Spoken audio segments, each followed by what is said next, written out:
तो बच्चों हम लोग NCERT class 8 science chapter number 4 materials metal and non metals का वीडियो का तीसरा पार्ट देखने जा रहे हैं।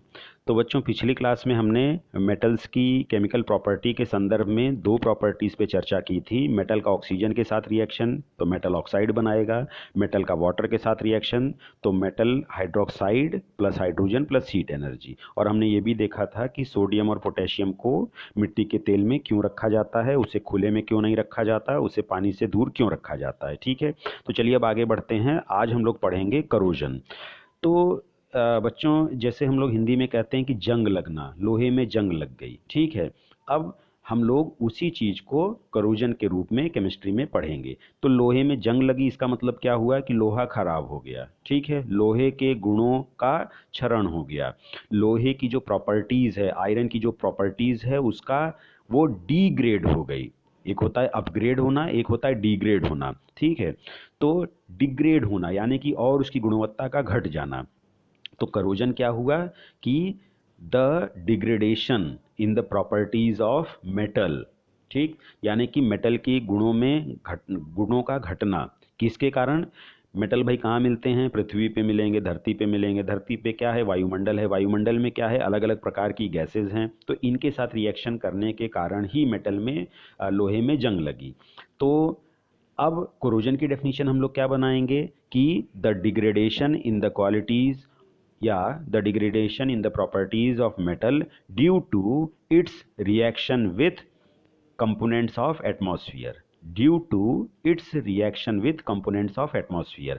components of atmosphere का मतलब एटमॉस्फेयर, वायुमंडल में जो भी अवयव हैं, यानी कि oxygen, carbon dioxide, SO2, NO2, अलग अलग प्रकार की गैसेज हैं। इसमें से जिससे भी वो रिएक्शन कर जाए तो रिएक्शन करने के कारण अगर उसके गुण घटते हैं तो हम उसे करोजन कहेंगे। ठीक है, तो ये करोजन जो है ये आयरन में भी होता है, कॉपर में भी होता है, एल्यूमिनियम में भी होता है, कई सारे मेटल्स में होता है।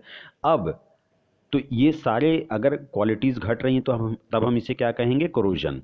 अब अगर इसमें करोजन आयरन का हो रहा है तो आयरन के लिए एक अलग शब्द हमने बना दिया, रस्टिंग। ठीक है, रस्टिंग भी करोजन है, नो डाउट। लेकिन जब हम रस्टिंग कहेंगे तो इसका मतलब मेटल कौन है? आयरन है। और अगर हम रस्टिंग की जगह सिर्फ करोजन कहेंगे तो मेटल कौन हो सकता है? आयरन, कॉपर, एल्यूमिनियम, कुछ भी हो सकता है। ठीक है, लेकिन जब रस्टिंग बोल दिया इसका मतलब कि करोजन ऑफ आयरन। तो करोजन ऑफ आयरन का पर्यायवाची शब्द क्या है? रस्टिंग। अब ये देखिए Fe, पहले भी हमने कहा है पीरियोडिक टेबल घर में लगा लीजिएगा, तो वहाँ Fe लिखा होगा 26 नंबर पे। तो ये क्या हुआ? आयरन। आयरन जब भी ऑक्सीजन और वाटर के साथ रिएक्शन करता है, दोनों एक साथ, दोनों एक साथ कैसे? मॉइस्ट एयर, यानी कि अगर हवा में नमी ज़्यादा है तो नमी का मतलब क्या हुआ? वाटर वेपर का प्रेजेंस। तो हवा में ऑक्सीजन पहले से ही है, नमी बहुत बढ़ गई तो यानी कि मॉइस्चर बढ़ गया, यानी कि वाटर वेपर ज़्यादा बढ़ गए। तो आयरन जब भी ऑक्सीजन और वाटर के साथ रिएक्शन करेगा तो क्या बनाएगा? रस्ट बनाएगा। जो भी चीज़ जो आपको ब्राउन कलर का पाउडर दिखेगा उसी को रस्ट कहेंगे। ठीक है, रस्ट का फॉर्मूला क्या है? Fe2O3.XH2O। अब ये X मतलब क्या हुआ? X का मतलब है 1 2 3 4, कुछ भी, कोई भी एक डिजिट। ठीक है, तो ये x जो है, अगर नमी की मात्रा कम है तो x की मात्रा कम होगी, नमी की मात्रा ज़्यादा है तो x की मात्रा ज़्यादा होगी। ठीक है, तो XH2O, जब नमी बहुत ज़्यादा है वायुमंडल में तो वाटर वेपर ज़्यादा होंगे तो x की वैल्यू बढ़ जाएगी। ठीक, तो ये हो गया रस्टिंग का एक फार्मूला हो गया, रिएक्शन हो गया। अब इसमें हमने इसके पहले वाले वीडियो में बताया था कि मेटल जब भी मेटल ऑक्साइड बनाएगा तो मेटल ऑक्साइड क्या होंगे? बेसिक इन नेचर होंगे। Metal oxides are basic in nature. तो यहाँ फॉर्मूला देखिए क्या लिखा है? Fe2O3। तो ये नंबर पे मत जाइए, 2 3 नंबर पे ध्यान मत दीजिए। अभी आप ये देखिए कि Fe यानी कि आयरन, O मतलब ऑक्सीजन, यानी कि आयरन और ऑक्सीजन जुड़ चुके हैं, यानी कि आयरन ऑक्साइड बनाया, यानी कि मेटल ऑक्साइड बनाया, और metal oxides are basic in nature. अब ये आपके बुक में भी दिया गया है ये कि आप क्या करेंगे कि इस जंग को एक चीनी मिट्टी के बर्तन में जमा करेंगे, उसमें थोड़ा सा पानी मिलाएंगे और उसमें जो है आप लोग रेड लिटमस पेपर को डिप करेंगे। जब आप रेड लिटमस को, ठीक है, रेड लिटमस को इस सोल्यूशन में डिप करेंगे जिसमें कि आपने रस्ट को घोला है, तो रेड लिटमस ब्लू हो जाएगा। ठीक है। रेड लिटमस ब्लू, तो यहाँ लिखा हुआ है solution of rust turns red litmus blue, और ब्लू का मतलब बेसिक। तो फिर से हमने सिद्ध कर दिया कि metal oxides are basic in nature. ठीक है। अब ये Fe2O3.XH2O XH2O लिख दिया, तो जब किसी चीज़ में पानी जुड़ जाता है तो हम उसे कहते हैं हाइड्रेटेड। जब हमारे शरीर में पानी कम हो जाता है तो हम क्या कहते हैं, डिहाइड्रेटेड, और पानी ज़्यादा है तो हाइड्रेटेड। अब अगर हम स्वस्थ हैं, इसका मतलब कि हमारा शरीर हाइड्रेटेड है, इसमें पानी की आवश्यक मात्रा मौजूद है। तो यहाँ जब मेटल ऑक्साइड के साथ वाटर जुड़ जाता है इस प्रकार से, तब हम उसे कहते हैं हाइड्रेटेड मेटल ऑक्साइड। ठीक है, हाइड्रेटेड आयरन ऑक्साइड, और इसे हम क्या कहेंगे, रस्ट। ठीक, अब आगे बढ़ते हैं। ये देखिए, ये एग्जैक्ट इक्वेशन है जिसमें हमने बैलेंस किया है 2Fe plus 3/2O2 plus XH2O। तो ये जो ये हम आयरन के आगे 2 लिख रहे हैं, ऑक्सीजन के आगे 3/2 लिख रहे हैं। तो बच्चों इसे ये हम बैलेंसिंग के लिए कर रहे हैं, और ये बैलेंसिंग ऑफ केमिकल इक्वेशन क्या होता है, कैसे करते हैं, ये क्लास 10th का केमिस्ट्री का पहला चैप्टर है। ठीक है, तो हम लोग इसको वहाँ पढ़ेंगे। और दूसरी चीज़ हमने क्या बताया कि ये जो रस्ट है, अब इसका केमिस्ट्री में नाम क्या है, हाइड्रेटेड फेरिक ऑक्साइड। ठीक है, हाइड्रेटेड फेरिक ऑक्साइड लिखेंगे तो भी सही है, हाइड्रेटेड आयरन ऑक्साइड लिखेंगे तो भी सही है, रस्ट लिख देंगे तो भी सही है। क्लास 8th के लिए तीनों ही मान्य हैं। और एक और लाइन हमने क्या लिखी है, corrosion of iron is known as rusting. अगर लोहे का कोरोजन हो रहा है तो हम उसे रस्टिंग कहेंगे, कॉपर का हो रहा है या एल्यूमिनियम का हो रहा है तब हम उसे सिर्फ कोरोजन कहेंगे, तब हम वहाँ रस्टिंग शब्द का प्रयोग नहीं करेंगे। ठीक है, तो रस्टिंग, रस्टिंग क्या है, जैसे आप लोग इंग्लिश में पढ़ते हैं ना, one word for the sentence, तो करोजन ऑफ आयरन, इसी का सब्स्टिट्यूट क्या है, रस्टिंग। दैट इज मैथमेटिक्स से समझेंगे तो rusting equal to corrosion of iron. ठीक, चलिए अब आगे बढ़ते हैं।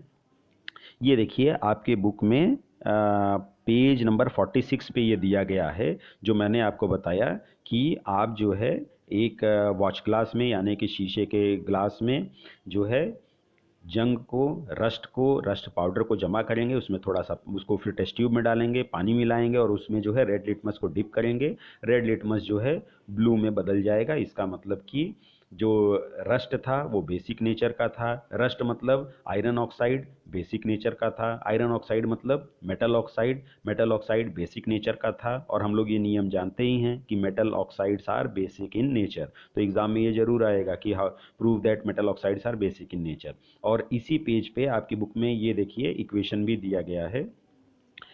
Fe iron plus oxygen plus water क्या बनाएगा, तो आपको ये रस्टिंग वाला इक्वेशन लिखना है। फिर दूसरा दिया गया है मैग्नीशियम प्लस ऑक्सीजन क्या बनाएगा, मैग्नीशियम ऑक्साइड बनाएगा, ये भी लिखना है। और हमने मैग्नीशियम ऑक्साइड से मिल्क ऑफ मैग्नीशिया कैसे बनाना है ये भी सीख लिया है।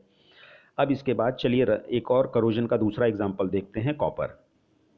बच्चों ये जो कॉपर यानी कि तांबे के जो बर्तन होते हैं या लोटा होता है, ये ब्राउन कलर का होता है। ठीक है, अब ये इस लोटे को अगर आप खुले में या लंबे समय तक घर में कहीं छोड़ दें, रख दें, तो क्या होगा, ये वायुमंडल के संपर्क में है। वायुमंडल में ऑक्सीजन भी है, वाटर भी है, और कार्बन डाइऑक्साइड भी है। जब हम वाटर कहेंगे तो ये वाटर वेपर के रूप में मौजूद होगा। तो ऑक्सीजन प्लस वाटर वेपर ये दोनों मिलकर मॉइस्चर बनाएंगे, और कार्बन डाइऑक्साइड तो वैसे भी एटमॉस्फेयर में मौजूद है। अब ये कॉपर जो है ये इन तीनों के साथ रिएक्शन करता है, और रिएक्शन करके क्या बनाएगा, CuCO3.CuOH twice. OH twice, OH याद कीजिए क्लास 7th में हमने पढ़ा था, OH आ गया, इसका मतलब कि बेसिक नेचर का है। हाइड्रोक्साइड है तो बेसिक नेचर का है। तो ये जो भी कंपाउंड बना है ये बेसिक नेचर का है, ये हमें समझ में आ गया क्योंकि फॉर्मूले में यहाँ OH दिखाई दे रहा है।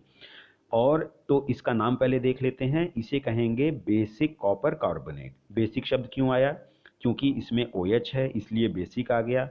कॉपर शब्द क्यों लिखा, क्योंकि Cu मौजूद है। कार्बोनेट क्यों लिखा, क्योंकि यहाँ CO3 फॉर्मूले में देखिए यहाँ CO3 दिख रहा है, तो जब भी CO3 दिखेगा तो हम क्या लिखेंगे, कार्बोनेट। और अगर HCO3 दिखेगा तो बाइकार्बोनेट। फिलहाल अभी आपको 8th क्लास में बहुत डीप में नहीं जाना है, बस आप ये फॉर्मूला याद करेंगे और इसका नाम याद करेंगे। अब ये जो बेसिक कॉपर कार्बोनेट है ये ग्रीन कलर का है, और हमारा जो कॉपर का लोटा था वो किस कलर का था, ब्राउन कलर का। यानी कि जो कॉपर का जो भी यूटेंसिल्स हैं, बर्तन हैं, कुछ समय बाद उस पर हरे रंग की एक परत जमा हो जाती है। ठीक है, खासकर जॉइंट्स पे। तो हरे हरे रंग का जैसे नमक है वो हरे रंग का कर दीजिए, तो उस टाइप का एक स्ट्रक्चर बन के आता है। तो वो स्ट्रक्चर किस चीज़ का होगा? बेसिक कॉपर कार्बोनेट का। इसके बनने के कारण कॉपर की गुणवत्ता घटी, तो इसलिए हम लोग इसे क्या कहेंगे? Corrosion of copper. ठीक है, अब ये देखिए आपके एनसीईआरटी बुक में भी ये इक्वेशन दिया गया है।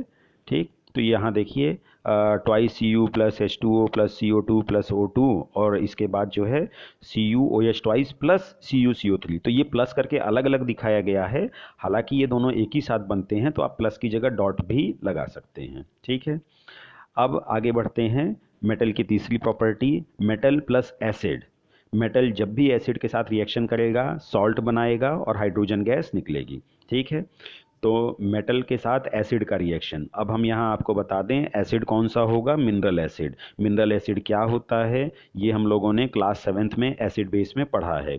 नहीं अगर मालूम है तो आप लोग यूट्यूब में एसिड बेस वाला वीडियो देख सकते हैं क्लास 7th का। तो मेटल जब भी एसिड के साथ रिएक्शन करेगा सॉल्ट बनाएगा और हाइड्रोजन गैस इवॉल्व होगी। ठीक है, अब एग्जांपल देख लेते हैं। चलिए फिर से मैग्नीशियम को लेते हैं। मैग्नीशियम के ऊपर हमने डाइल्यूट HCl डाल दिया। डाइल्यूट HCl मतलब डाइल्यूट हाइड्रोक्लोरिक एसिड, और डाइल्यूट शब्द का मतलब क्या हुआ कि इसमें पानी की मात्रा ज़्यादा है, एसिड की मात्रा कम है। डाइल्यूट और कॉन्सेंट्रेटेड भी हम लोगों ने क्लास 7th में पढ़ा है एसिड बेस में। तो जो हाइड्रोक्लोरिक एसिड है, तो हमने जैसे हम जो दुकान से बॉटल खरीद के लाते हैं हाइड्रोक्लोरिक एसिड का, लैट्रिन रूम साफ़ करने के लिए, बाथरूम साफ़ करने के लिए, तो वो डाइल्यूट होता है। ठीक है, उसमें पानी ज़्यादा मिला होता है। तो हमें डाइल्यूट से ही रिएक्शन करना है, क्योंकि क्लास 8th में आप छोटे हैं, कॉन्सेंट्रेटेड का रिएक्शन रहेगा तो ये हाथ पे गिर के नुकसान भी पहुंचा सकता है, इसलिए आपकी किताब में डाइल्यूट एसिड्स के ही रिएक्शन दिए गए हैं। तो मेटल का जब हमने डाइल्यूट मिनरल एसिड के साथ रिएक्शन कराया तो ये देखिए सॉल्ट बना MgCl2। याद कीजिए कि जो हम लोग सॉल्ट खाते हैं, कॉमन सॉल्ट या टेबल सॉल्ट, उसका फॉर्मूला है NaCl, सोडियम क्लोराइड। तो NaCl है, Na मेटल हो गया, तो वो Cl के साथ जुड़ा है। यहाँ Mg मेटल है, ये Cl के साथ जुड़ा है, तो ये हो गया magnesium chloride plus hydrogen gas. ठीक है, अब यहाँ बताने की ज़रूरत नहीं है कि हाइड्रोजन गैस जो है पॉप साउंड क्रिएट करता है। कैसे क्रिएट करता है, जस्ट पिछला वाला वीडियो आप लोग देखेंगे।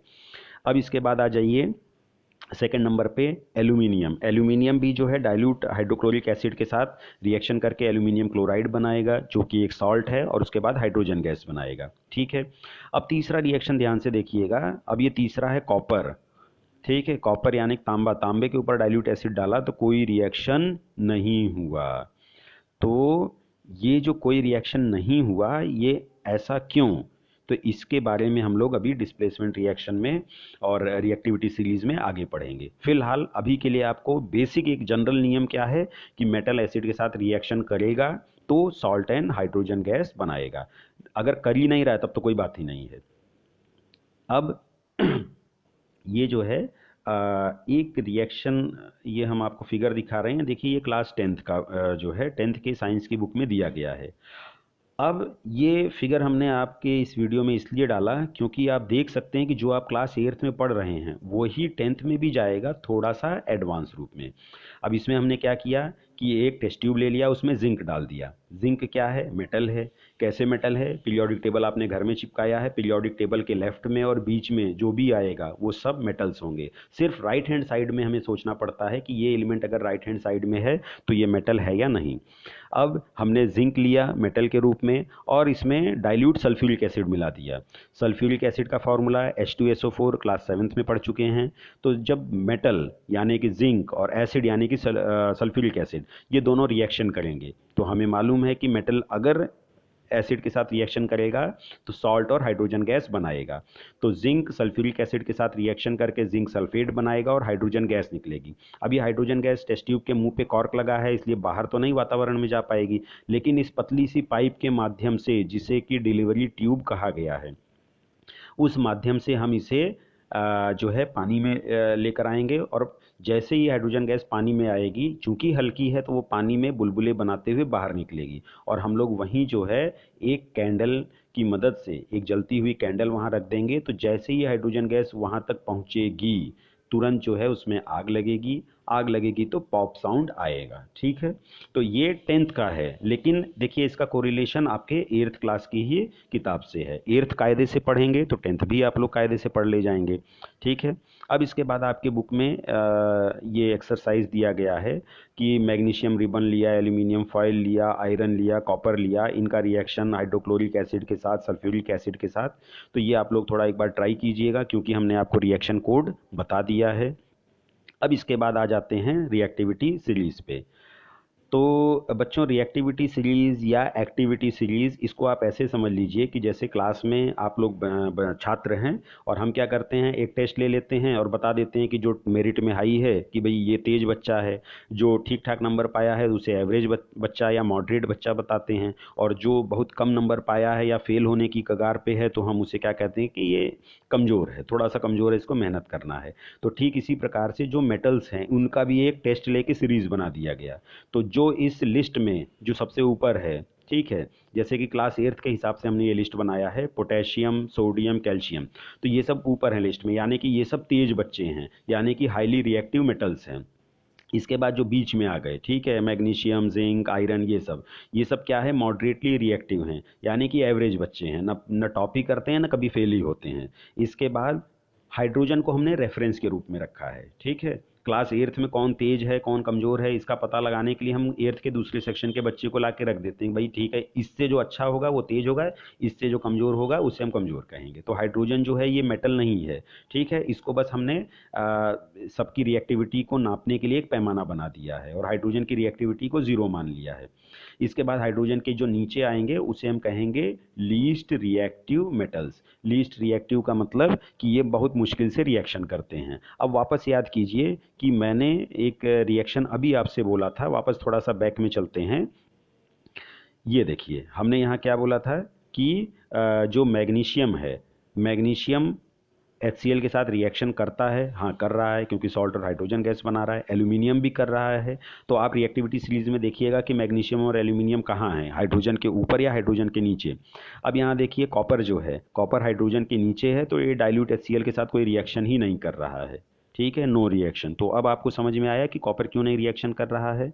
दूसरी चीज़, जब आप पास होते होते 10th क्लास में पहुंचेंगे, 11th क्लास में जाएंगे, तब आप देखेंगे कि कॉपर भी एसिड के साथ रिएक्शन करेगा। हमें ये ध्यान देना होगा कि एसिड कॉन्सेंट्रेट होना चाहिए और एसिड की स्ट्रेंथ ज़्यादा होनी चाहिए। ठीक है, यानी कि अलग अलग प्रकार के मिनरल्स एसिड हैं, तो वो मेटल्स के साथ रिएक्शन करते हैं। लो रिएक्टिविटी का मेटल है उनके साथ भी करते हैं।